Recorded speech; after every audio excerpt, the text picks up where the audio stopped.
Hey, it's Chris, the host of We Are Libertarians. I want to give a special shout-out to the Now Trending Show and our friend Josh and Lori over there. They provided the $50 prize that we awarded to the person that brought the most friends. Hi, Sarah. Thanks for doing that. And you can get them in any podcatcher, iTunes, Google Play, anywhere that podcasts are downloaded. So check it out. All right, everybody, we got a great podcast for you tonight. It's going to be a lot of fun.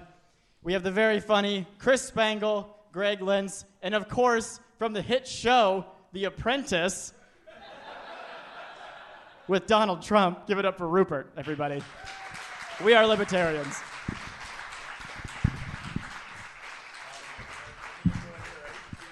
Thanks to Jeff Vibbert. Give another round of applause for Jeff Vibbert. Yeah. Filling in adequately for Emily Bewley. Oh, wow, I can't see any of you. This is great. Yeah, I can't see a single one of you. This is professional. I know, isn't this? Wow. It's way too professional for us. Well, I'm Chris Spangle. This is Greg Lenz to my left, as always. Thanks, Rob. A couple of them out there. At least one or two of them. If you need an ass kissed, Rob Kindle's your man. He's very wonderful. And then, of course, Rupert Boneham from the hit TV show The Apprentice. Yeah, that Survivor, one of them. Survivor. Survivor. Also ran for governor in 2012. Yep. 4 years ago, you and I were spending a lot of time together. A lot of time together. We had just rolled out of the RV in Las Vegas around this time, and then I spent 36 hours in an RV smelling Evan's feet. I missed the ride back. I heard it was real exciting. He loves that joke. Yeah. Does he vape?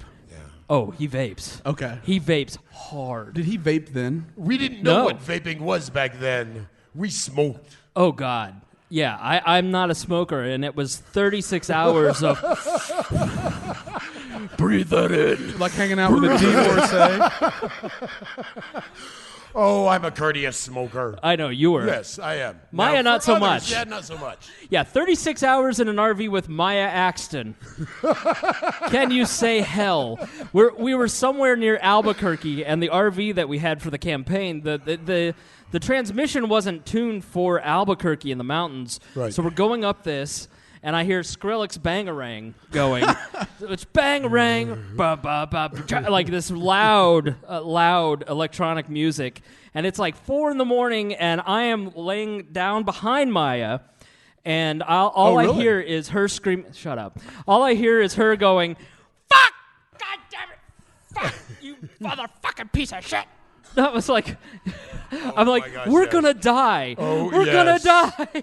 And you're in the back on the bed, and you were thinking we were gonna die. Who was driving? It's amazing that we didn't see some of the close calls that Maya explained to me after we got there. I'm glad I could sleep through a lot of them. And you all have to understand, this is when Maya was transitioning without a doctor's help. Yeah. And was buying hormones. Yeah. Off the internet. It was kind of an extreme Maya. Oh, this was angry, bitter, half Jeremiah, half Maya. Yeah. What's the other? The sweetheart housewife Maya that we have today. Yeah. I know, yeah. Maya said she would be here, so Yeah. fuck her. Maybe. Yeah, well. Oh, well. You look ridiculous. I do. But the hat. What are you wearing? I thought I would try to trigger our audience because we talked. It's been a long week. Right. It's been a long week. We were both kind of exhausted, and it's only Monday. And we came up with the idea, WAL completely triggered. And so I thought I'd try to piss off every audience member here and make America great again. Attaboy, Rob. Thanks, go. Rob. Let's just let Rob wallow in his There own... you go. He knows Donald Trump. He's here with Haley, the beautiful Haley. Hi, Haley. This is so much more fun since he can't respond and you can talk about his girlfriend. He's just sitting there awkwardly. Usually you say the very beautiful Haley. Right. You're not going to do it now? No. Okay. No, because now it's weird. She's in the room. That's awkward. Oh, you are a libertarian. Right. There's girls here. I'm shy. We somehow ended up matching a ridiculous piece of clothing and a gray shirt. The socks. Did your girlfriend pick that out for you?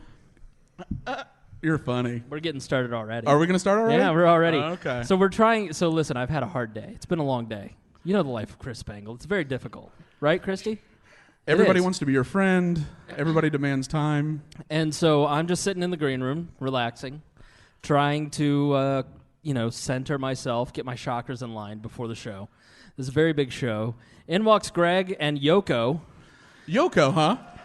And then her friend, and they start it's like two chickens henpecking each other in there. Well, that's what women do. So, like, libertarians aren't used to it. There's, like, two women in a room, and they, like, catch up and have girl talk. Right. Right. So I was trying to acclimate you to that. It was very nerve-wracking. I know. You were like, wait a second. If I say something witty, will they like me? And the answer was no. Well, it's the socks. Well, listen, this screams alpha, right? Right, Rob? Yeah. When Rob you likes the haven't socks. noticed, the Liberty socks are very, very fitting. Yeah. The Liberty These are socks. from my lovely girlfriend, Emily. She got me these socks. She apologizes she couldn't make it here. And thanks again to Jeff Vibbert for coming up with 5 minutes just out of his ass. He's the man. I mean, Thank you, Jeff Vibbert. Everybody give a round of applause again to Jeff Vibbert. Mittens also joins us. I left the Hitler picture that Greg got me last time at home. A lot of new faces in the crowd. You can't see Greg, but almost the entire crowd is different than last time. Love that. I know. No, I don't think that's a good thing. No, at all. that is a good thing. Nobody came back a second time, Rupert. No. They told their friends to come and see what's going on. Right, and then they didn't come with them. Paul Elmore That's and Crystal are here. That's called trolling. We promised we'd do better next time, but you're all about to witness we won't. Well, those socks, when you put those on, I actually heard your hymen grow back. It was pretty incredible. I'm actually a little disappointed that neither one of you put any tie-dye on. You're right. A little tie-dye. Chris, I know you at least have a lot left over from the Oh, campaign. I stole the shit out of some I know. Rupert for Governor campaign T-shirts. I think he sold them on eBay for $1. No, I still wear You them still all got the 'em? time. Oh, Yeah, good, yeah. good. No. And How many Ethiopians are running around with tie-dye Rupert for Governor shirts right now? several dozen. No, they're running around with Rupert Made It, the governor shirts. You know, I had to print up a bunch of those. I thought I was going to win. You know, Yeah, they're those are the ones you sent to Ethiopia. Convince you to do that? if you're wearing a Rupert for Governor T-shirt, come up here. I saw a couple. Christy. I love that. Yeah. Come and take a look at the different types. So there is the machine type, and then there is Yes. this was tie-dyed by Rupert. Yes, This is our lovely model, Christy. In our campaign, Someone walk tie-dye by. was Walk by. our Paul, make sure you do a spin was around. our color. Show the audience tie-dye. the goods. Yeah. There were a few thousand shirts tie-dyed by my wife and I. After the first 1,000, we swore we were never going to do it again. A couple months went by, and you forget about the pain of doing something like that. And it ended up my guys in the mentoring program and I doing it. And Laura. And Laura. Is that And exploiting cheap labor? Laura. No, that is teaching young men and women how to run a campaign on a shoestring, like every libertarian has to. Interesting. Look how the three of them are not looking at the crowd because they're so uncomfortable. I know. And Paul's Thank running. you. Give them a round of applause. Paul's running for public office. Love the shirts. Yeah. Your wife was not happy with you by the end of that campaign. She was not happy at all. No. If I really would have known what I was doing, I wouldn't have started a year and a half out. I Right. wouldn't have. Not thinking that I was going to campaign every day all the time. 6 months into the campaign, and we had to talk with Laura about we still got a year of campaigning, and we go out every day, and we don't make any money. We spend money, and we're going to have to do it for another year. Hey, Evan, come up here. Because if we're going to talk about the campaign, we have to have Evan up here. Evan McMahon Evan was your was campaign the greatest campaign manager I've ever had in my life. manager. Yeah, he was, real the people only one, right? He was wonderful. I know he's here. I don't know if he's going to come up. He's shy. He's vaping. He's outside vaping. You know, that's kind of sad you can't vape. It's really sad that you can't smoke in your own establishment, but that's another story. So, why did you decide to run for governor? But I, for 20 plus years, had been running our mentoring program showing that we're spending billions of dollars trying to lock our problems up. We're eliminating vocational ed out of our schools. We're spending, in the campaign, I showed we were spending over $6 billion a year on our education. And the administration was taking, I said 52%. They said, no. They finally admitted to 48. What do you think they're really taking? Half. $3 billion a year to our administration of our public schools, which is thousands of people, and then the other side, millions of children and teachers that share the other half of that pie. So many times, time after time after time, the dollars that we're spending that are ours are being misspent. And there's Evan, the greatest campaign manager I have ever had in my life, right there. Evan McMahon, ladies and gentlemen. You only have run once, right? Just one time? I heard I I was just being ran once. complimented, so Once I came was running enough. back in. Yeah. And then you quit the party? There we go. No, yeah, I right didn't after. quit the party. I've been trying to rebuild what we spent. But, getting our life. Like I teach my kids in my mentoring program, when you've got something to say, stand up and say it. When you know something's not right, the Libertarians were the only party that were standing up for equal rights for all, standing up in the against the DOMA and the HR 6, standing up against being able to show we all have value and believing that it was only us as the Libertarians. We have the same darn election right now. Thank goodness Rex Bell is running as, we need a solid Libertarian to run against Mike and John. For those out of state who may not be familiar with Indiana politics, in 2012, Rupert ran against John Gregg, the Democrat, and Mike Pence, the Republican. And those two are on the ballot again against Rex Bell. But one of them loves gays this time. Right. Now he says that. Now he does. He Now loves the gays. Now he does. Isn't that weird that he now all of a sudden has flip-flopped to... Yeah, exactly. Well, I mean, he's pro-union, he's pro-gay. Right. And in 2012, when this was all coming up, it was the gays and the unions all in the same month. Right. And here's the Democrat goes out and says, I'm proud of my history of protecting traditional marriage in Indiana.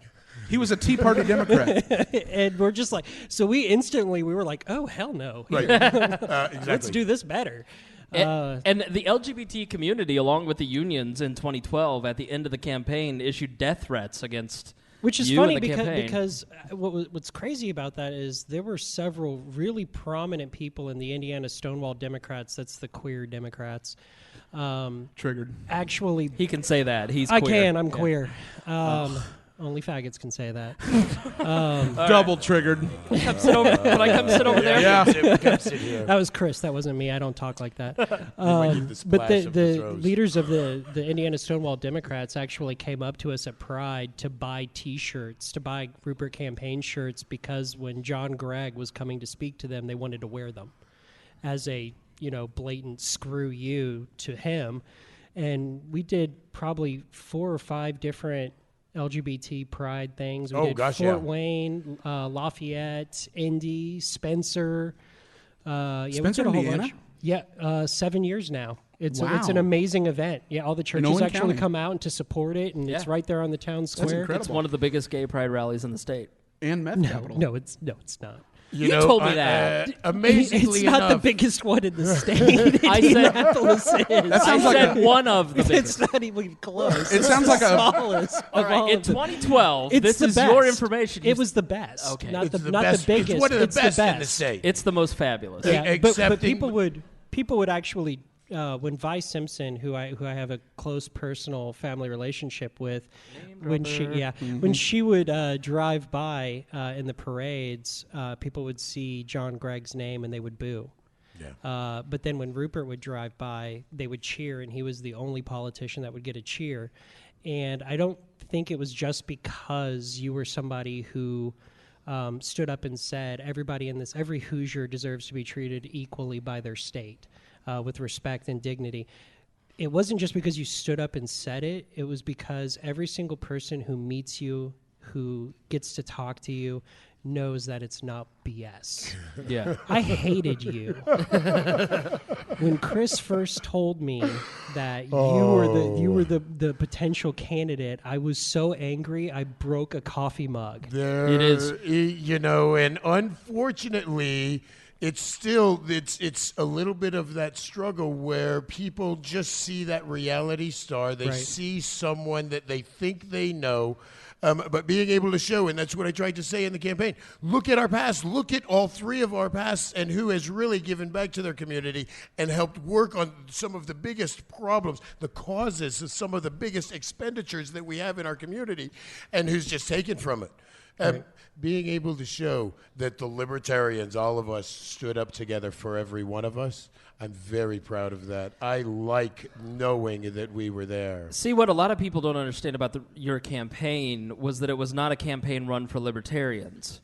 Right. And so we took a lot of crap from Libertarians. Well, yes. Because, What? yeah, I know. Well, you know, the first time that I talked about mass transit, and I Jesus thought Christ. Libertarians were going to You bring that up again, and you're off the crucify me as I podcast. walk out I am the door. still getting hate mail But, over you that. know, we got to be able to get people to work, too. We just got to figure out how to pay for it, Yeah. not be taking our dollars. It's like 2012 all over again. Yeah, Are you about I to want ready to state strangle him? right now, I do not support or endorse Me this neither. idea. You give me shit about the wall, and you're going to let mass transit go? No, I didn't, and I still man. don't. Oh. That's something where we There are vehemently so disagree. many things that I did talk about that would make even my own campaign crazy. But that's... You look at the Republicans, you know, I don't know if you noticed I don't know why the you're hat. doing- I don't know why You you're don't know touching if me. You noticed the hat. You look at the Democrats. You put 10 of them together in a room. You're not going to get all 10 of them to agree. You're not. So we're you don't not want all going America to be agree. great again, But Rupert? we're going to stand together and we're going to agree on the big ones. And You we're know- not going to spend our dollars. We're not going to create the entitlement programs that just throw our money away. We're not going to fill our prisons with a bunch of little potheads. 42% of our prisons full of pot smokers. I'm sorry, that's crazy. We're not going to turn people that are nonviolent offenders into violent offenders because we take that ability away from them to go to work. We're putting people back to work. We're taking care of ourselves. We're bringing things back. You're going to see me standing up a lot more, being a lot more active in the coming months. And so what we found... What we found is that the bottom 25% of the socioeconomic ladder would come up and go, Rupert, thank you for bringing up issues that no one else is talking about. And what we found from Libertarians was, shut Fuck him up, you, he's shut an up. Yeah. You're sounding soft on crime. We got to lock everybody up that breaks. No, we don't. We don't. We got to, the people that are hurting themselves, we don't turn them into career criminals. We give them that ability to take care of themselves. We stop the entitlement programs, create empowerment programs that have an end, that make you do something. Get off your couch, out of your house. Even if you need help, we'll help you. You're going to do something to take care of yourself. We have to empower ourselves. You know, there was a story that I like to tell about the campaign. When people say Libertarians aren't serious, we don't take politics serious, we don't actually have a plan to do anything. And I bring up the Affordable Care Act. Right. And when we met with Governor Daniels' staff to go over that, there was a thing, basically, the end of November of 2012, the state had to declare what kind of exchange they were going to have, whether it was a state exchange, a hybrid exchange, or just an all-federal exchange. Right. And each one of them comes with their own pros and cons and how they affect people in Indiana. And Mitch Daniels, who is always really fair to Libertarians, appointed Libertarians to commissions and stuff, said, you know, I have to get input from all three candidates so that I can make a decision based off of what they say, because he's ultimately going to be the one that has to decide, but Right. it's immediately going to affect the next governor. So they invited us to come and meet, but prior to that, we spent like a week solid doing a ton of research on the law and what it was going to mean. And when we went in there, Mike Pence went first the day before. Right. Had like an hour-long meeting. About poor people dying. Yeah, had an hour-long And how to meeting. accelerate it. How can Decrease- Decrease Yeah. the surplus population. That's how you raise the median income, really. And his plan was just the RNC talking points over and over again about a health exchange, a compact with the states and stuff. Didn't even consider anything. No. We went in Shocking. and we met with them until we were there for hours. Right. And we knew more than they did. Exactly right. And when we left that, we came up with, I think it was like a 5-page like white paper on what we wanted to do, and it was a hybrid exchange. Yes. because it was going to give the most options to Hoosiers while maintaining some control. And that actually prevented the unfunded mandate going forward for Medicaid, right? Right. Yeah, exactly. So John Gregg obviously came out and said that it should be an all-state exchange. Except that the gays. state should have, No gays. They can't get it. No, for whatever gay people do with insurance, I can't come up with anything offensive right now. But it was the State House file, I think, was The blog? From the Franklin Yeah. Franklin College journalism program. Yeah. They came out and said that the Libertarian was the adult in the room. We were the only ones who came up with a reasonable policy, and they expected us to say the same thing that Pence said. But and we wanted to. Honest to God, we wanted to. But after looking at everything, It wouldn't work. we couldn't do it. No. Yeah. I have to say, there are so many, and we found them out on the campaign trail. Like you say, we weren't running our campaign to the Libertarians per se. We were running our campaign to Hoosiers that were Libertarian and didn't know it. Yeah. A lot of Libertarian values make very, very good sense. We don't want to throw our money away. We don't want to watch people die in the street, but I do believe also in free choice. If you want to hurt yourself, I'm not going to throw you in jail and call you a criminal for doing it. I'm going to try and help you. But, it's ultimately your choice for yourself. We cannot, as a society, protect everyone from everything all the time. You can't. Greg? Well, I mean, I guess it's tough because you do get pigeonholed as a libertarian because most libertarian solutions are the opposite. It's to get rid of this and rely on this absence that, this structure that doesn't exist right now. Right.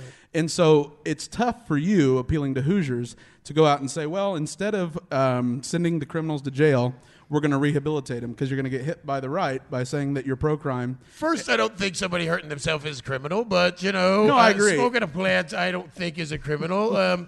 What are some of the silly things that we put people in jail for extended periods of time while you've got others beating up others, taking from others? They get a slap on the wrist and a boot out the door. It's crazy. Anyway, sorry for interrupting. No, you're fine. You're kind of in political no man's land, which was why you were a compelling candidate because you were Hoosier first, Libertarian second. And so your solution, the hybrid exchange, is something where you say, listen, this is an incremental approach. We're accepting the reality something has to be done. But that's not something that plays to the libertarian core. That's, in fact, something that outrages them most of the time. We got hate mail. Hate mail. Well, and personally delivered by hand. Here, you son of a bitch, read this. Was it to you? Or? I still It love was to me. everybody. Yeah. I do. They loved him. Whenever he'd be, oh, hey, Rupert. Well, They'd give him a hug whenever they'd see me, you son of a That's because Rupert needed somebody to be the bad guy. He wasn't going to be the bad guy. Evan, you were a bad guy, and I love you for it. And But I have was to a say, bad guy. You chaired a lot of our proposals. You are a great campaign manager. Did you just blame me for those? I'm Rupert. I can't be the bad guy. Don't yell at me. Yell at this guy. love that He vapes. It's all his fault. Did I tell you he's gay? A lot of the things that we wrote, I still refer back to. I believe wholeheartedly in what we put out. When this all started, and I was saying earlier that I was really angry when they told me that you were the potential candidate. That hairy, scary son of a bitch. You just got to meet him.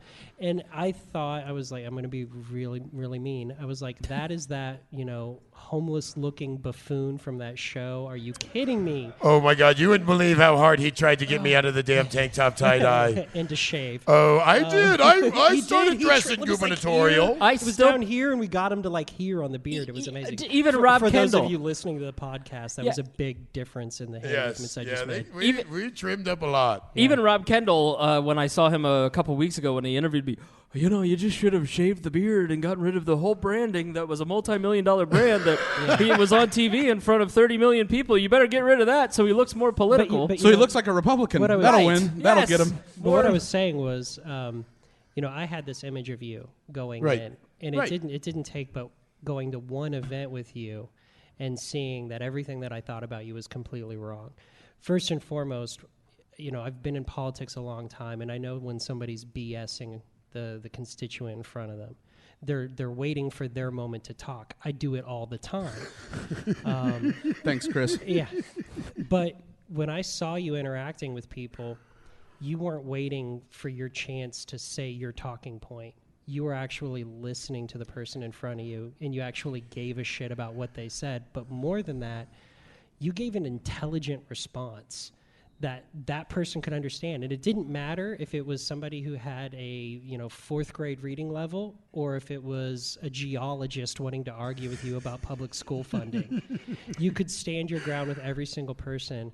When you went on the late Amos Brown's show, and he was questioning you about the Constitution, and you pulled it out of your pocket, and he accused you of that being a prop, and you started quoting the Constitution without looking. I mean, it was just, I don't think people give you enough credit for being as amazing and intelligent as you are. We went to the state fair and talked to I miss you too. Thousands of people, and I don't think there was anybody that walked away and didn't feel a personal connection. And I think for I'll speak for Evan, Rupert, what he lacked in ideological purity, he was that blend of applying ideological purity to the situation that we're in, the politics of today, as well as connecting with the voter where they're at. The way that you're going to bring more libertarians is relating that to the people that don't know they're libertarian yet, bringing them in and showing them, giving them those libertarian answers of how we do save those dollars, how we do take care of our problems, working on the cause, not the damn symptoms, bringing them in and explaining that. Being able to take that, what I've learned over the last 25 years, and before that 10 years of working for the government in the institutions and watching how they cared more about the documentation than actually what was going on, until now where we're finally getting to a point where people are willing to pull back that curtain and see what's going on. We need accountability. And we need some responsibility. So we'll Remembering our politicians are servants to us, not our employees. So, not our rulers, but our employees. So let's get into the charity work. Let's say thank you to Evan McMahon for being here. Thank you, Evan. We love you. Evan, thanks, buddy. You're getting a standing ovation from Rob Kendall. I love that. Rupert, tell us a little bit about Rupert's Kids. Rupert Kids. I would love to. Rupert'sKids.org. You can follow all of your shenanigans on Facebook at Rupert Boneham. Rupert'sKids.org. What is Rupert's Kids? And 20 plus years being able to show how, like I've said, when I worked 10 years in the institutions and I watched us go in the 80s from worrying about quality of life and worrying about client care to worrying about documentation. In the 90s, in 90, when I left Abilene State School and came to Indianapolis and started living with my adoptive grandparents, realizing that the 3 strikes and you're out and the 0 tolerance was being brought into our schools. I had a young man that had been booted out of school, 14 years old. If a parent did that and wouldn't let his kid go to school, they would be found neglectful. But our public school system was able to do that to our children. All through the 90s, we were doing that. In 91, I incorporated Kids Hope, Kids Helping Other People Exist, and said we're going to stand up and show if we eliminate the vocational ed at the same time we're throwing kids out of our school, the ones that aren't making it in education should be guided down that vocational hallway, not guided out the door. We started throwing kids away. I started down my time at Crackers Comedy. Oh, I'm talking about Crackers. At the other people's comedy club and the Alley Cat, where I was bouncing and you were a bouncer at the Alley Cat. I was a bouncer at the Alley Cat in the heyday. In the early 90s, when half of Broad Ripple was boarded up and people were afraid of Broad Ripple. Heroin and cocaine Broad Ripple, as opposed to Molly and cocaine Broad Ripple. Yeah. Jersey Shore, Broad Ripple. Yeah. I talked about being able to start that program that's going to show we got to keep the vocational ed. We got to keep kids in school. If they're not going to stay in school, we better give them vocational education. By the 2000s, we brought, as a society, the No Child Left Behind. That made it able for us to take a child, and instead of throwing them out of school, we walk them into the detention center. Instead of walking them into the principal's office, we walk them into lockup. And we introduce them in how to be a career criminal with 20 guys on this side telling them how to make that illegal living and no one giving a darn on them on that side. We stand up. That's what we do, honestly. We give that third striker, that last stopper, that ability to make a legal living by working them and paying them a minimum wage. You can see all about it on rupertskids.org. One kind of exploratory question, then we'll go to you, Mr. Lenz. The revered journalist. Yeah, Greg Lenz. Scumbag Republican. Yeah. Can you walk us through? You're not so bad. Thanks, man. Oh yeah, you're okay. Can you walk us through the average path of one of your participants? Because you told me stories about 12-year-olds with $12,000 on light bills. Joey is a good one, a great example. When he was 18, and I'd been dealing with him off and on throughout his childhood life, but before I even got my hands on him, his mother had put him on the utilities and ran him through the gas, water, and electric and ran up the bill for months in his name. Took his name, when they got shut off, the next kid was up. By the time they were 18 and trying to get their own bills, they had insane debt following them. It was outrageous. And the power companies have a monopoly. If you don't pay it, you're not going to get utilities. Some of my kids have been put into foster care, put into the detention centers because no one would take them when their parents are going to jail because they had drugs on them, because they were doing something at the same time taking care. I mean, not that I condone having drugs in the house, but if you're taking care of your children, you're paying your bills, and you're doing okay, you're going to work, and you're keeping it away from your kids, like I say, hurting yourself is not a criminal, it's a cry for help. Taking your children away from you because you smoke pot is disgusting. And so these kids go out and they have to go into the family business at 14, exactly 12. right. There's kids in the program that at 8 years old, 10 years old were shoved through a window or a doggy door and taught to unlock the doors from the inside to let their parents or their older siblings in so they could rob their neighbors. Are you saying locksmith isn't a trade? A locksmith is a trade. It's amazing. And so they get popped for low-level drug offenses, go into the system, then they learn to become better criminals, and then what happens when they get released? When you're released and you have no education, you have no real sense of self-worth, you've never worked a legal day in your life, you don't have a good address, and you got the scarlet letter of the detention center on your head, you're not getting a job. You're not getting an apartment. You're not getting a lot of things that those of us that don't have those felonies, those charges behind us, take for granted. One thing that I have a lot of bad to say for our current administration, but one thing they are talking about is stopping the housing discrimination. In our state constitution, it says punishment should match the crime. A lifetime of punishment does not match a crime of smoking pot, of drunk. How much pot have you smoked? A couple. See there, he's only had a couple. This is libertarian. You can share, bro. He's only had a couple. Yeah. Hey, you're all good. Yeah, when you're a great American. When you can't take care of yourself, when you can't get legal pay, you're going to go to the illegal. When you can only live on Skid Row where it's $100 bill to move in, and every Friday you better have another $100, or Guido here is going to come kick your door in and throw your shit out in the street. But Rupert, don't they have to take personal responsibility? I mean, it's at a certain point you make the choice to commit a crime, right? When you are taught the family trade, when you see in your neighborhood the only one that has money in their pocket is the drug dealer, the pimps, the smash and grabbers, the fences, the forgers, those are the ones that have money in a lot of our neighborhoods, a lot of our poor neighborhoods, in every one of our neighborhoods that I work in. You see 4 or 5 grown men standing out on the porch in the middle of the day doing nothing but drinking out of a brown paper bag, and you know the kids are inside there.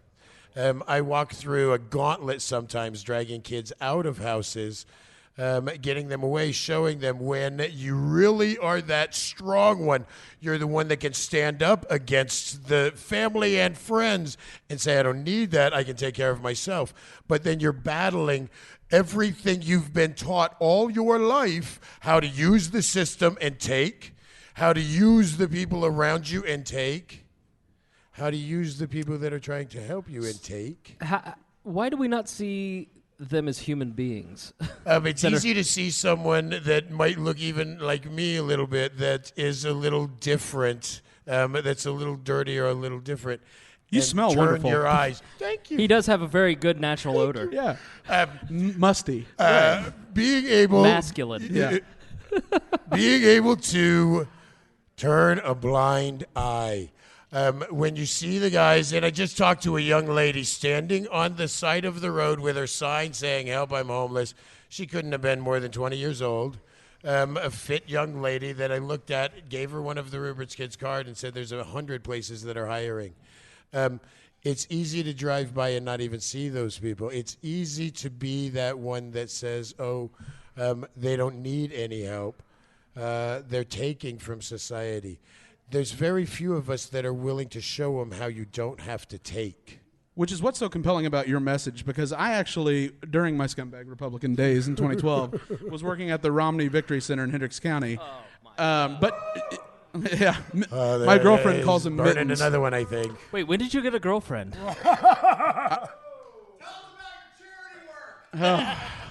I can't wait to deport Rob. I know.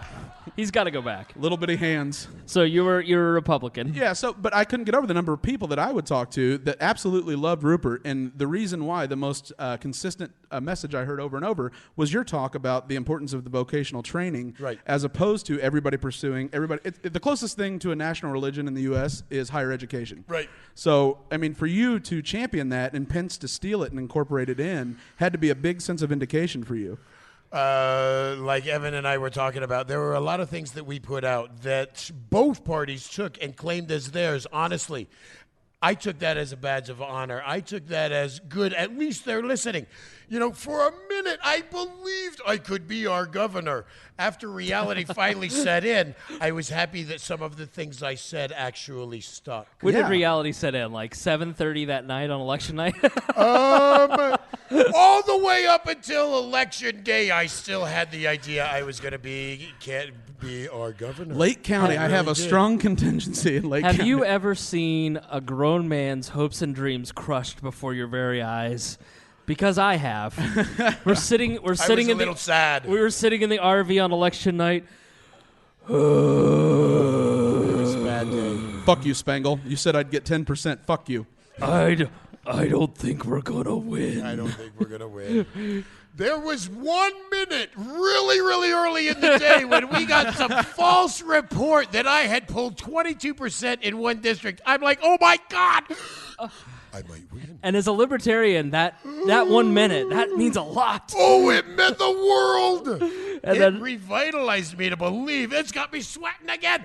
I was going to win. Oh, boy. He's getting excited. And then reality hit again. So what was the reason that you spearheaded that? Because that's something that isn't talked about. Bill Clinton talked a lot about that during the recession, and that, like in the U.S. economy, so there's two kinds of unemployment. There's structural and cyclical.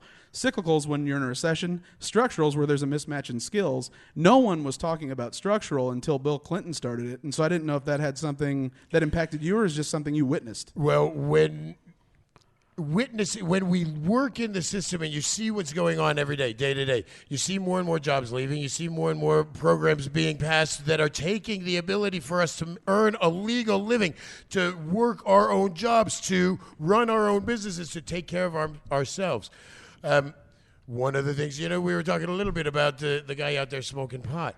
One of the things that I was talking about and the Indiana Farmers Association really started grabbing a hold of was the growing of hemp. We still have ditchweed out there growing wild. Indiana was one of the largest producers. Indiana, Illinois, Ohio, Michigan, growing hemp. We spend $200 billion a year. That was 4 years ago. Who knows what we spend now bringing hemp products into the country? What farmer wouldn't want 3 harvests a year on hemp? Why are we burning corn at $5 an acre that produces more crap for the environment than it's worth? When hemp produces 100 gallons per acre per harvest, 300 gallons an acre. Why don't we? What is stopping us? Because we have a governor that still sees the necessity to create a prohibition still on booze, let alone hemp, a product that just, I mean, if the silly kids... We've got police that will jokingly put people in jail for hemp, knowing that it's a bogus charge. Jokingly, I know it's insane. Got You're on candid jail camera. When we have an establishment and a governor that looks you in the eye and says, if you want to break the law, I want you to drive around Indiana. I about came out of my seat in the debates when he said that and went over and smacked him. You think had you done that, you would have won the election, Rupert. Why didn't you do it? Oh my gosh, I would have. You would have. You didn't let him hit Pence? No. You know, we've got to start bringing He's some for mass more common transit. sense. F the NAP, right? Right. Oh my gosh, we've got it. We passed that line a long time ago. So Rupert, how does your charity? I mean, this is one of the topics that I think people. I was having a discussion with the staff earlier. I was converting them before the podcast. Hi, I'm a libertarian. Would you like to talk? The scariest words in the English language. Have you read Bastiat? One of the questions was, Let me give you the test. How will we fare in a welfare state? How will we take care of those who are less fortunate in a libertarian society?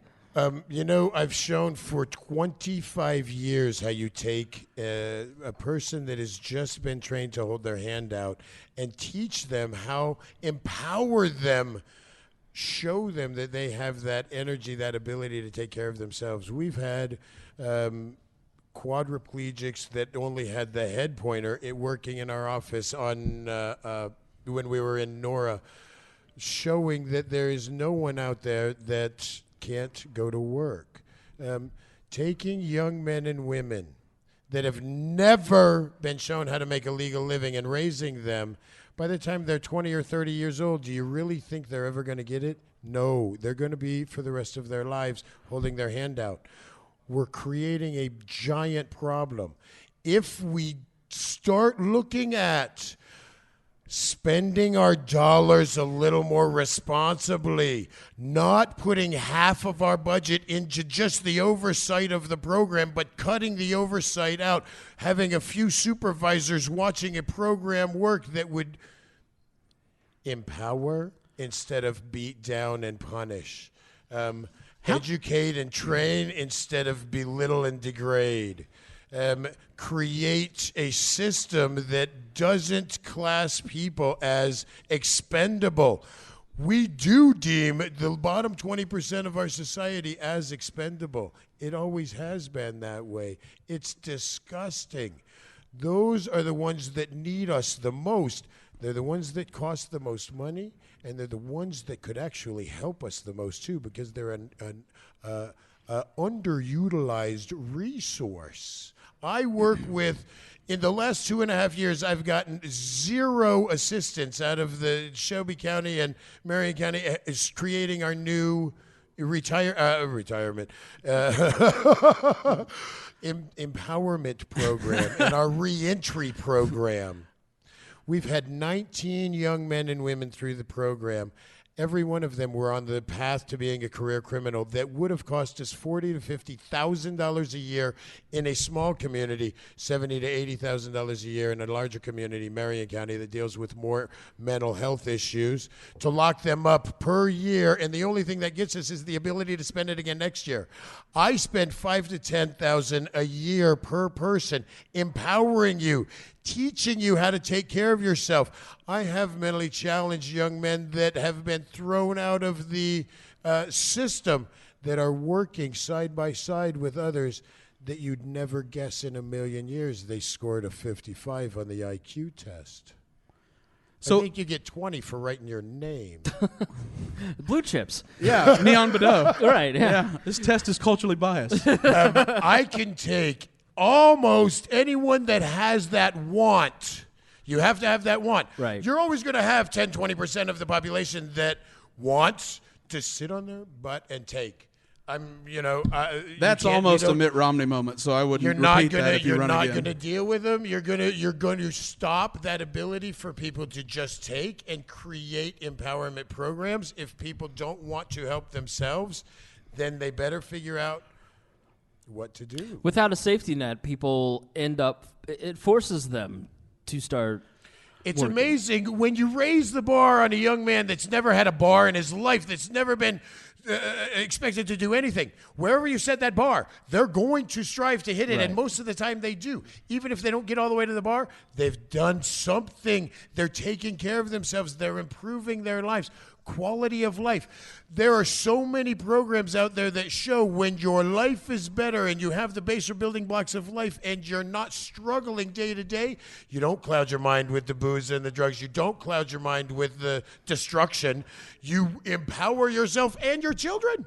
Yeah, and I think that's an important thing that I've learned through all my adventures in therapy is that somebody who has self-worth, somebody who has self-esteem, who is achieving and setting and achieving goals, then there's less self-abuse. Right. And so the thing that I have found remarkable in your program is that I always had the mindset of the Law and Order mindset of you do the crime, then you Right. pay the time or whatever it is. Right. Whatever fairy tale bullcrap that is. And as I've been around your program, I've started to see these guys are... The American male is emotionally stunted, thank you. And, in the program, the lower economic ladders, Right. it's even worse. And so right. they haven't been shown how to express themselves or build self-worth in any kind of meaningful way. And that's what you and Georgette, your social worker, and your mom right. do. And you change lives by giving them that sense of pride, by teaching them how to work and even teaching them how to do things that they didn't know how to do, like use a fresh idea card or balance a checkbook. Exactly right. Because nobody ever showed them how. Be able to take care of themselves. Yeah. The tough part about all this is I think like what you do is the most incredible work ever because it's the only shot at libertarianism ever spreading as an ideology and having solutions as opposed to like the state. The reason why is for so many people, including myself, I pay taxes. I don't need to worry about that. Someone's handling it. It's right. the outsourcing of government course. or of guilt. And so when you're doing that, it's a cultural thing too. It's a mindset. You're stemming the tide on a granular level. You're changing one person and breaking that vicious cycle of poverty by being the positive male, role model in their life that is like, hey, kid, this is how you do it. You hit it exactly on the head. There are so many, and it's not black or white. It's not color as much anymore. It's socioeconomic, and our government is creating that separation as much as anyone. You look at how our budget is spent, where the administration taking half with thousands of people as opposed to the other side that are tens of millions. But when you have a young man or woman growing up with only one parent in the house and that parent has to go to work to try and take care of themselves, or that parent says they have so many children and they're getting a check from each child that they can't go to work, so the kid never sees anyone making a legal living. And then all of a sudden they start having trouble in school because nobody's cared about them, because in the first 5 years of life their nutrition value was nil at best. A Happy Meal is not the best for a 2-year-old, but I'm sorry. Says you. Look at me. I look great. In the first 5 years, if you can't build that mind, just like I say, the mind isn't fully developed until you're in your 20s. Right. Why are we deeming an 18-year-old a legal adult and slamming them for something for the rest of their life? That first 5 years is so important in just building the synapses in the brain, building that ability to take care of yourself, building that work ethic, building those social skills. When you have no one to model that against, and you've never been shown anything but pain and sorrow, you've never been told anything but you're a worthless, half-hearted piece of caca, you start believing it by your parents, by the system, by everyone around you, And then you do something stupid. You break into the neighbor's house. You do something dumb. You walk down the street smoking a joint. You're drinking a beer. Some of my kids have just been harassed for smoking a cigarette at 12, 14 years old. And on their third or fourth cigarette charge, were taken downtown for an overnight. Greg and I grew up. We went to Plainfield High School. We were horribly bullied. Apparently. I had no idea I was bullied until today. Turns out. So the worst, we were horribly bullied. It was terrible. But I just thought that was dominatrix at high school. Right, yeah, I know. You know, it's amazing what you can get used to. One spike paddle, you see them all, you know, you think it's love. At the small hamlet of Plainfield, the worst thing that our fellow white kids could do was have premarital sex or smoke a joint. Heaven forbid. But when you're in that kind of Democrat system, too. Yeah, when you're in that sort of system and you see rape and murder and theft and the destruction of property, a joint is the least of your worries. You know, every one of my kids have been or able to tell you 2, 3, 4, 5 people that they know that have been shot in the last few years that have or can show you the bullet holes on themselves. You know, when Gary would come in and show you the bullet holes that when he was doing good and in a group of kids in the park and one driving by just shot into the group. That's the life they live. So let's go ahead. Well, I was going to say, I mean, this is something that's pretty important to me and something I've looked at a lot. And like, so we kind of, you touch, the danger of going down this route is that you touch on cultural conservatism and trying to bring back traditional societal roles in a world that is trying to break those down. Right. And there's a lot of research, I mean, going back to Daniel Patrick Moynihan in the 60s, in the Moynihan Report, saying the best thing you can do for any child to give them a good life is a strict, loving upbringing, but holding them accountable and proving to be a good example. And you would have thought he said the N-word in Congress. I'm sorry, but, you know, when I brought my daughter to work with me at 2.5 years old and had her on my side swinging a hammer and working, at 4 years old, got her own little Makita 9.2, couldn't really drive a screw, but could take a screw. She could take this desk apart for you in 5 minutes at 4 years old. She's now 17, and we're talking about where she's going to work. We're thinking about Michael's but she's got that work ethic. It's not even a question. Right. When you teach someone that work is okay, when you show them, when you have that positive role model in the house going to work every day, that is the best thing that happened to me. I watched my mom and dad both together in the house going to work every day. And there's the danger, though, because you're a libertarian. And so you believe in self-ownership and not telling other people how to live.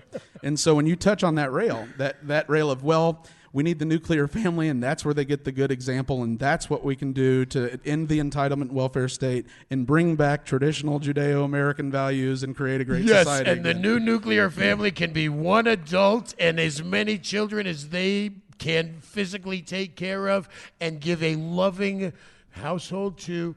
I don't care how many adults, in a positive relationship, in a lifestyle that they choose that does not hurt others, does not hurt children, does not involve anybody. The government shouldn't be in our bedroom, shouldn't be in our bathroom, shouldn't be in our pocket. True. But, yeah.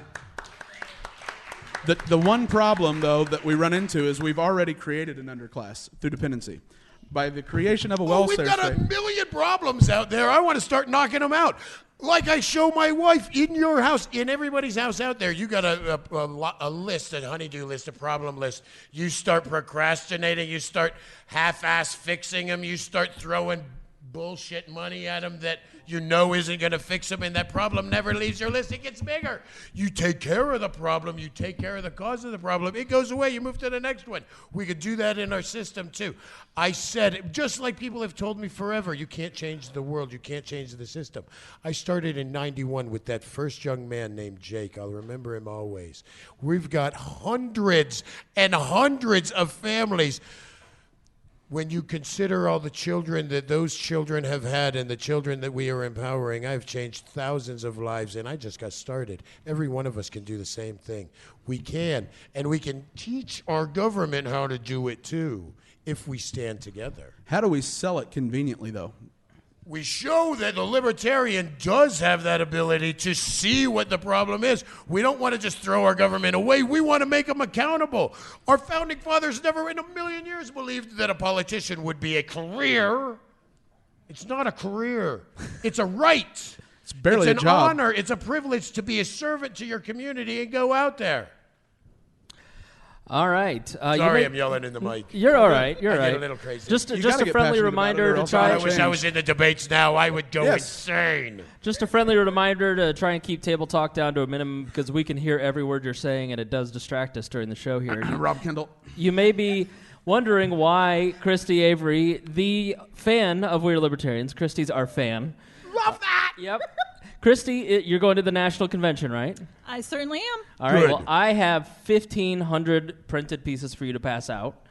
And so I just want to... Still a fan? They're going to love you. Yep. So I just wanted to thank you and just say, hey, if you're going to be at the convention, make sure you say hi to Christy and give her some help if you see her. Please. This is on Facebook Live, so share it on Facebook. And as a thank you, first we want to thank Jason Doolittle because Jason donated some money to help get the printing done. He also donated a very nice piece of equipment on our Amazon wish list, which is going to make the podcast sound much better. So as a thank you, the trip to Orlando is a long ride, right? I'm flying. You're flying? Okay, well, you got a couple of hours, so I wanted to gift you with an autographed copy of my favorite piece of fiction. It is Spanking City Hall by Melissa Hubbard. See, it's autographed by Greg and I. And it's a great work of fiction, autographed by me, and Profiles in Cowardice, autographed by Greg Lenz. So thank you very much. So thank Christy Avery. Thank you, Christy. Thank you, Christy. And I'm a big fan of Rupert's, too. Yeah. Oh, I'm a big fan of yours. So you're down in Shelbyville. You've moved your program down there, and you're doing Matt's a Shelbyville person. Yep. Now you are down there, and you are doing economic redevelopment in a way that costs the taxpayer very little, correct? Exactly. There are no tax dollars spent at all. Being able to show that these 19 families, one of the things that we're trying to do is move all to show the donut counties. Marion County is almost a lost cause. They've got so much money that they are probably going to build another prison for $1.8, maybe $2 billion. Jeez. Not talking about the hundreds of millions of dollars they're going to spend it year after year after year running it. The donut counties can't afford that. They, for a few years, asked us to come there and really enticed me to go out to Shelby County. For the last few years, we've been showing how we take young men and women that are costing dollars every day to the community, not only with their housing, but with the crimes that they commit, with the things that they do. And we're taking the properties like every community has, board up, abandoned, burn up properties that are just encouraging the illegal in our communities. I've told many law enforcement back in my day when I was a teenager and struggling for a place to live, I would have kicked the door in and started living there myself. What's to stop people when you have nothing? It's amazing what happens when that starts, though. It brings another bad element into the community. Your house next door, then who knows what's going on? Maybe now, back in my day, I would use it to go to sleep. Now, God, they're cooking meth in the darn thing. They burn the house down next door to you. You think you don't have problems? Hopefully yours doesn't go. We're spending dollars. Every community out there, every community across the country has abandoned properties that cost.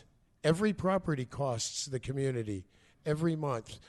Cleaning up the properties, keeping the grass cut, trying to keep them boarded up, trying to do something with them. The hidden costs. The hidden costs. Every community has an overcrowded detention center that in the campaign we had that letter from Pendleton guaranteeing a private sector entity that we would stay at a 95% capacity. The only way that you can guarantee the future like that is if you know you're not going to change the system and you're going to stay at 120% capacity. Yeah, if you watch The House I Live In, it kind of talks about all of this, and it shows the for-profit prison system. The criminal justice system has become a for-profit industry. Services should never be a commodity. Yeah, in the name of privatization, we have turned people's lives into a product that shareholders must be, shareholders need their value. And so it's really just like a stock options program for elected officials. Right. That dollars spent in the detention center are our dollars. That's our tax dollars. So you take the kids in your program, you get the abandoned homes or abandoned commercial businesses. We buy these properties from the city for what the paperwork costs between $250, $500, in Marion County, I was caught up in the land bank where we had to spend thousands and thousands of dollars for properties that went into Reggie's pocket and who knows pocket. And we got out of that. Another reason why we're out of Marion County. To be clear, you did not pay off the land bank guy. When I came back in town and my team looked at me and said, should we be worried? The land bank just got raided. I've stood up. I worked with the land bank for 8 years. I was one of them that when we were fixing up properties, even before the land bank, I had worked with the auditor's office for 12 years, fixing up properties, putting them back into the community, using young men and women, teaching them how to make a legal living, paying them minimum wage, fixing up these properties, and then putting them back on the path to home ownership with these families so you know that family will never have to go back to the illegal. That's what we do. In the Marion County, the final straw was when I spent $25,000 on a property that we were selling to a young man for $9,000, and the sale got stopped because the carpet was not affixed correctly to the floor. And then I swear, I saw the guy hold his hand out. That's Marion County. That's when I thought it's a disgusting, screwed up system that I cannot continue to work with. We had worked with the land bank, and even before that with the auditor's office. We have never done an illegal deal. We stand up. I have had a lot of people around me check on me and try and involve me in things. Like I tell my kids, when you're doing what's right, you don't have to be an angel. Just don't be a horse's butt. Stand up and show people what you're doing. You'll always be okay, hopefully. In the system, though, that bottom 20% of expendable people, they can't even believe in that. When we take a young man or woman in their teens or 20s and take them out of the system and pay them to make that legal living and get them to the point where they are actually worth it and put them out in the community working, the chances of them going back into the system are cut down to about 20% that they may reoffend, instead of the 80, 90% that was almost guaranteed of a recidivism. We take that and we show how instead of spending $50,000 a year, they're going to actually pay back to the community. They're going to pay their taxes. They're going to pay sales tax. They're going to pay income tax. They're going to pay property tax because they're going to turn into homeowners. Like we all want in this world, to feel like we fit. Can you talk about some of your successes, some of the guys and in Shelbyville in general? Young man right now, Chris, here in town, that worked some on our campaign 4 years ago, that bought his own mower and his own pickup truck just a couple years ago and is now a private subcontractor for a landscape crew. He's got his own clients and he's got other clients that the company gives him. This is a young man that was fourth generation. He would go to jail to see his father. He guaranteed he was going to be a career criminal. He now is hiring. He hired Donovan. Yeah. He hired Dax. A well-known troublemaker. Another troublemaker. taking someone, like I say, that has never had that sense of self-worth, that has always been told they're a worthless piece of shit, and showing them that they actually matter. Cracking that shell and seeing what you have inside, and then growing that person. It's amazing the strength that has came out of that. I've got a family on the path to home ownership that you can do a little bit of research on that was in Time and Newsweek. Oprah Winfrey even went out to Shelby County and interviewed a few of these young men and women that were addicted to drugs, that were in high school, that were on a path, hopefully, to graduate through insane gauntlet. He still carries that article in his glove box as a badge of honor, showing that he did it. He's made it. He's not on the anklet, the electronic monitoring anymore. He's not in the system anymore. He doesn't report to anyone anymore. He's taking care of himself. And not only that, but he's teaching his 5-year-old and his 2.5-year-old how to go to work. When they were setting their floating floor on their own house, and he had the 3-year-old and the 5-year-old handing him boards and working together, fixing their home. That's where you break cycles. That's where you change the world. That's where the program actually works. And it's not the dollars, it's the time spent. Yeah, and so when people ask me, what would charity, what would self-sustain? I mean, Rupert's story, what Rupert talks about, it took one person 20 years ago who said, I'm going to make a difference, and I'm just going to put my life towards this effort, and has changed so many lives through those efforts, taking a disadvantaged population that is looked down upon and empowering them and putting them to work and putting that into properties that are looked down upon and not worth anything, and finding value in things that other people don't see value in. That is what libertarians believe in. Right. That is what we are about. That is the private charity system laid out for you, ladies and gentlemen. It honestly is. That's how we're going to win. People ask, what does a libertarian believe in charity on the charity side? Because so many people believe that the libertarian would say, screw them, let them die on the street. No, we're not like that.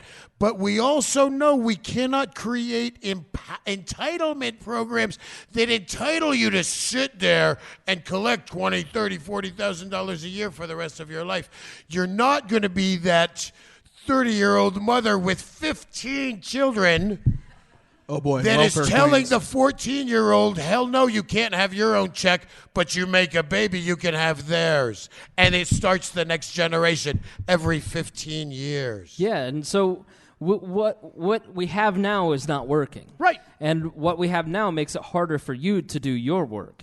Exactly. And we have a system where when we give our dollars on April 15th, we don't follow those dollars. If I invest my dollars in you, then I'm invested in your work and I care more about your program and I'm willing to follow your program more. If I give it to the government, then I feel like I've been stolen from. I show people all the time, especially those that are filing, the long form. We itemize every darn thing. If you don't come talk to me, I'll tell you why you should. Even if you're an hourly employee, I don't care. I'll show you how to itemize everything. 10%.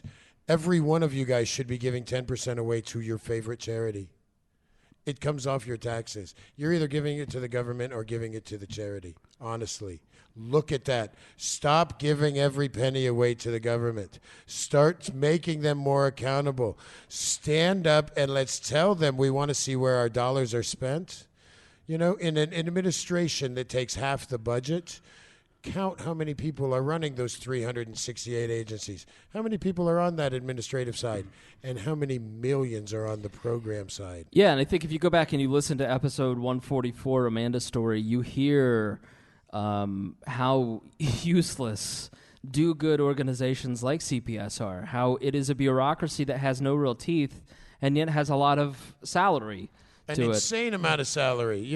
When you're looking at, I'm sorry, but program after program after program, no program is ran like a business entity should be.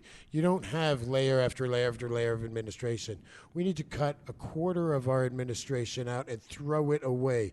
Everyone that's collecting those giant salaries, eliminate all their administrative assistants and make them do their job.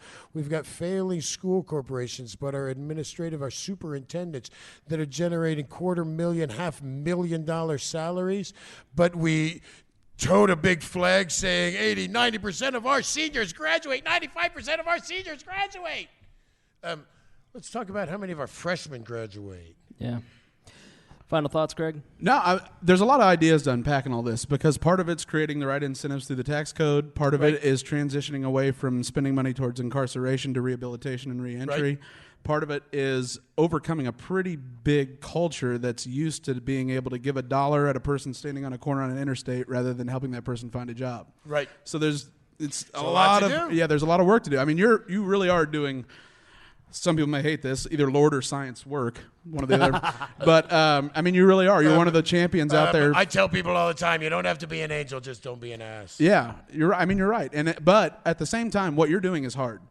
It's incredibly hard. It's soul-breaking, I'm sure, a lot of the time. It's empowering, too. When you see a young man and woman that's empowering their kids, when you see somebody that comes back 2 or 3 years later in their suits, showing off I just had it today, showing off his security badge. He's got security clearance. This kid 2 years ago was living in my van.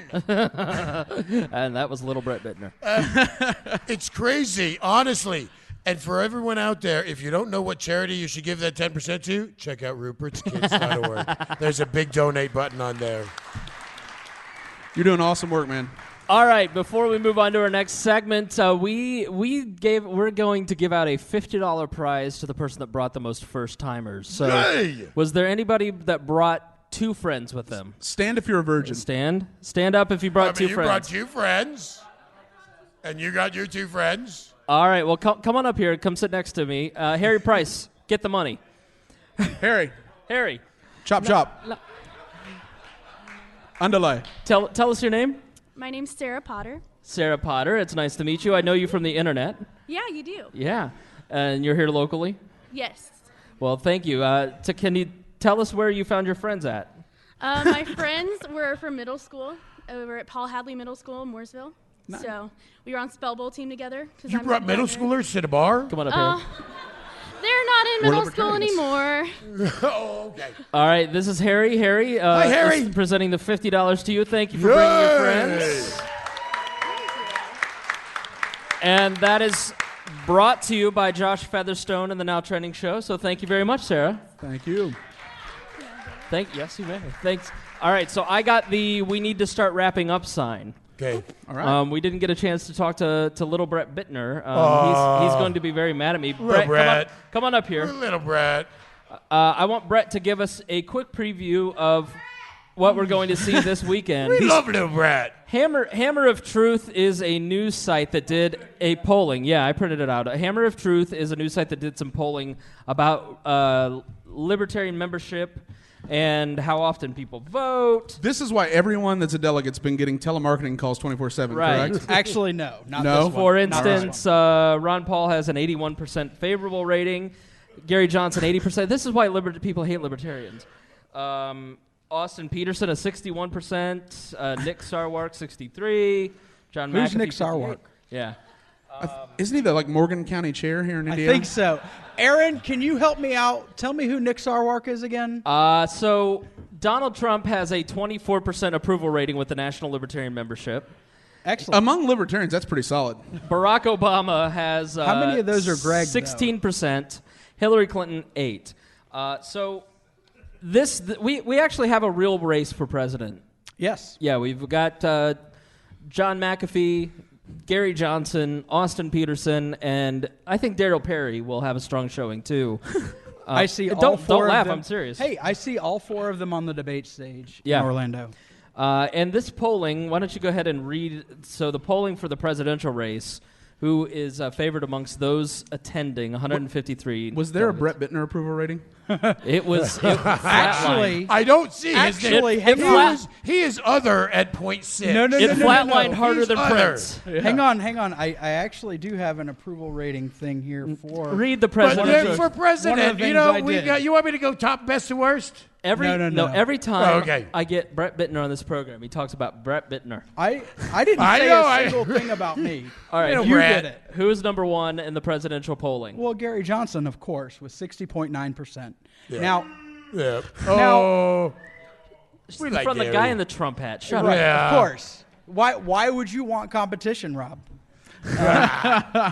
You have Austin Peterson at 16.7, John McAfee at 9.6, Darryl Perry at 8.3.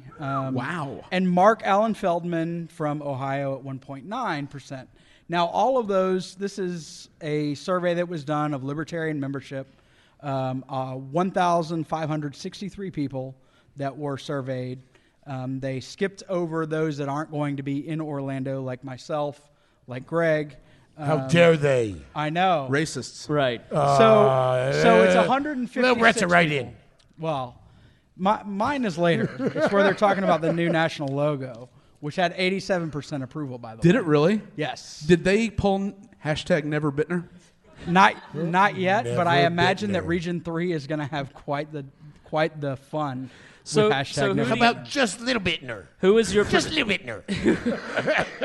Gotta put that little Bittner in there. A little bit. how in your educated guess? You've Yeah. traveled the state campaigning for your race for Region 3 rep, and Sure. you know we are Libertarians strongly encourage all delegates to vote for little Brett Bittner. Yes, please do. How do you think the presidential race is going to shake out this weekend in Orlando? You know, in all honesty, I think that based on when this was done, it was done before the Weld running mate announcement or concurrent with that. I think it hurts Gary, in all honesty. William Weld is a former governor of Massachusetts, former Republican, socially liberal, fiscally conservative, a governor in the 90s, and yet has some various statements. If you go to wearelibertarians.com, scroll down on the sidebar to the group. We've posted some articles about William Weld in the group. You can check it out. Or look up your libertarian friends. They all hate the guy. He hasn't been relevant in so long. Like, I was 24 shocked there was a years. backlash about this. I've never 24 heard. He years, looks like Greg. Howdy Doody grew up. Yeah. So you think that Gary has problems this weekend? Honestly, I do.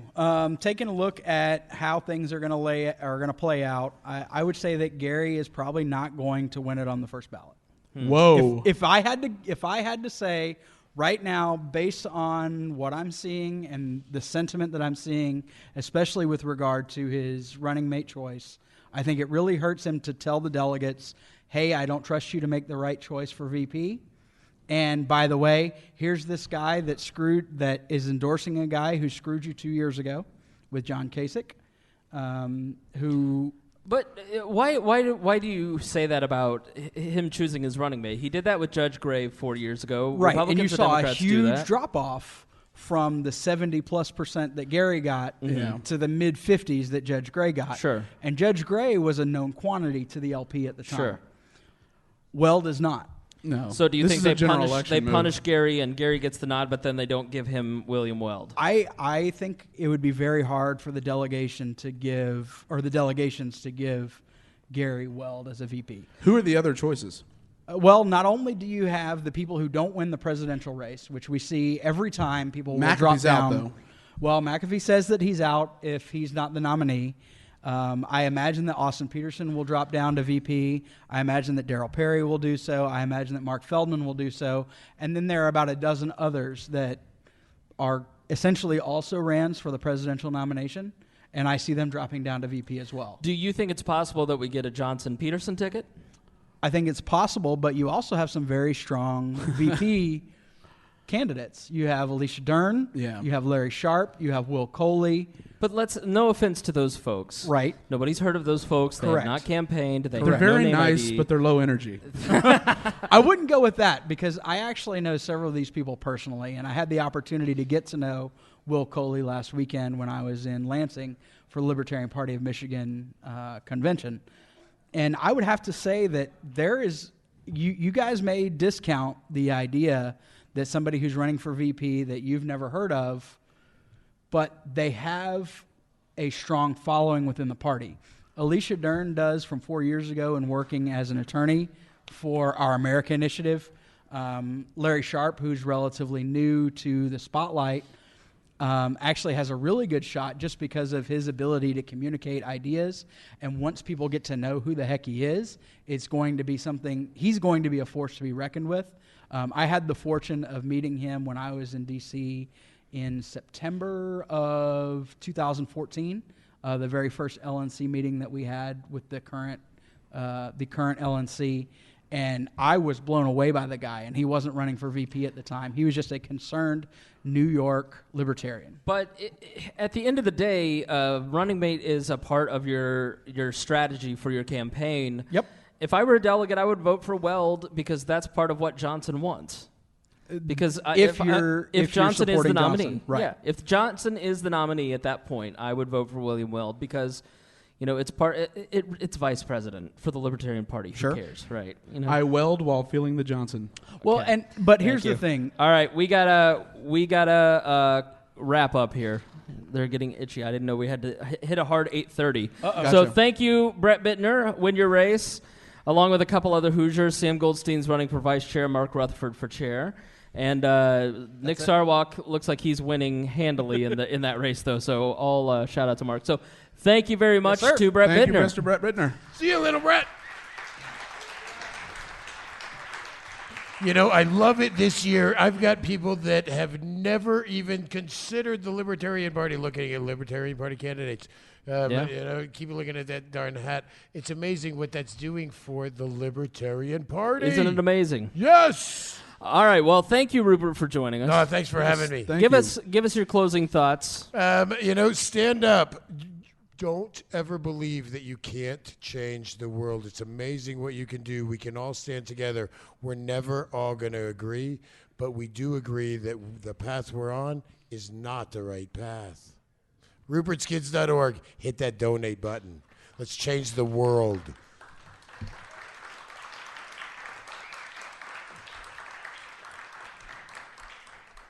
We're out of time, so I'm not going to troll you, but man, do I want to. You're going to be in Orlando, right? I will. I've always wanted to see Disney World, and I'm going to take this time and do that. All right. Greg, your final thoughts? No, something we talked about is the multiculturalism and like the browning of Europe by such a free and open immigration laws. I don't know if you saw, but in Austria, the hard right, the modern equivalent of the Nazi Party, is in a runoff with another right-wing party in Austria right now. So it's kind of at a tipping point where you could see spread like wildfire people that are going to make Donald Trump look like child's play. Let me just say that Pinochet. Rupert's mom is a wonderful lady. Rupert's mom obviously produced a wonderful man. Rupert's mom is a Syrian immigrant. Mm-hmm. She is 100% Syrian. Yep. Her brother and sister were born in Syria. She was born within months of arriving in the United States. I'm that first generation where all of us in our generation are American. Every one of us. There's very, very few people that could say they came from America. The Native American is about it. Maybe some Vikings that are out there, or, that have been around since. But that's about it. We're Native we all American. came from somewhere. We're a bunch of mutts. All right, thank you all for joining us. Thank you guys for coming out. Yes. Special shout out to my brother and sister and brother-in-law. They actually, for the first time ever, my family came out and supported something I'm doing. They love you. It's a tear in my eye. Worst decision ever. Make sure you get a picture. The truth is, they came out for Emily. They didn't come out for me, and then Emily couldn't make it tonight. So Great You troll. lied to him. I didn't lie to him. Thank you all for joining us. You guys have been awesome, and it's so great to see so many new faces. I hope you guys had a good time. I hope that you guys will come out again and bring some friends next time. We want to keep this growing. We're going to do this every month. It's a great outreach opportunity. Bring your friends. Obviously, there's weed in the crowd. So He didn't share either, so you know he's a libertarian. One final. This is for Mr. Tyler Weiss. This is Donald Trump's water. So, we went to the Trump rally a little bit ago, and I was the second to last member of the media in the pit. and I went up on stage and stole Mr. Trump's water. And this is for my good friend Tyler. He said that Donald Trump could never win the nomination, and I told him he was an idiot. All right, thank you for joining us here on We Are Libertarians. And as always, we promise to do better next time. Thank you. Thank you, guys. Thank you so much.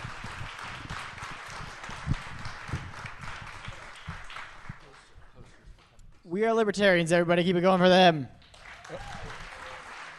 Leave it up to Spangle to overstay his welcome. He was supposed to be done 5 minutes ago.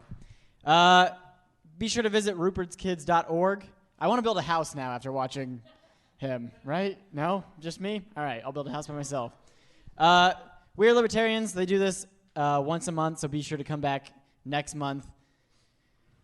It's thinning. The crowd is thinning. We need more supporters. But We Are Libertarians. Be sure to check out the posters. They're $10 back there. If you throw in $15, Spangle will sign it. Greg will sign it. And, yeah. I was expecting applause after the signing thing, so I understand. They're not that exciting. But jeffvibbert.com, check that out. There's a great podcast on there. It's in the top 100, unlike this podcast, this garbage podcast you just watched. So, yeah, check out those posters. Also, they're about to do live karaoke. The live karaoke people are coming in, and this is way better than the podcast you just watched. Again, live karaoke killed it. Chris Bowers, he's not here tonight, but oh my God, watching him is amazing. It's better than any live show I've ever seen. So be sure to check that out. There's a live band here. Yeah, posters $10. Again, I'm Jeff Vibbert, jeffvibbert.com.